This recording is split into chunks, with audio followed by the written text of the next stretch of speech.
Hi everybody, this one is a short and quick one. It is how to reuse a post in Google Classroom. This is a lot of fun, especially if you have multiple sections of the same course. There is no reason to reinvent the wheel. You can reuse that post. So once you post it the first time, you can go right into your classwork part of your settings and hit the create button.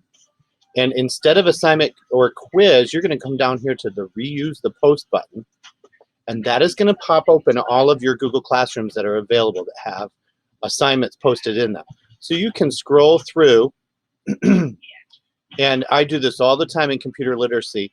If I'm posting for grade 6, section 6, I can come back to grade 6, section 5, and I can find, oh, I forgot, I switched to Resley. I have to go back a little further to give you the example. If I want to post in 6-4, section 4, I can come to 6-3, that's my section 3, and all of my old assignments are here for me to reuse. So all I have to do is click on that classic maze assignment, and I can hit the reuse button, and it pops open in a moment the assignment, and it copies all the settings for it. It copies the points, and it copies the instructions and the title. It does not copy the due date, however.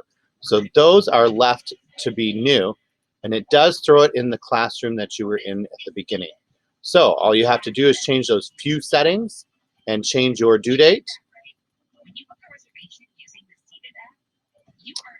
And then you are good to go. You can go ahead and assign that assignment.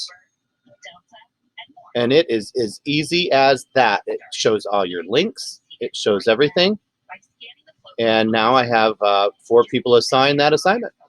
So thank you very much. I know that was a short and quick one. Your next tutorial, let's see on the list, is posting YouTube video on Google Classroom.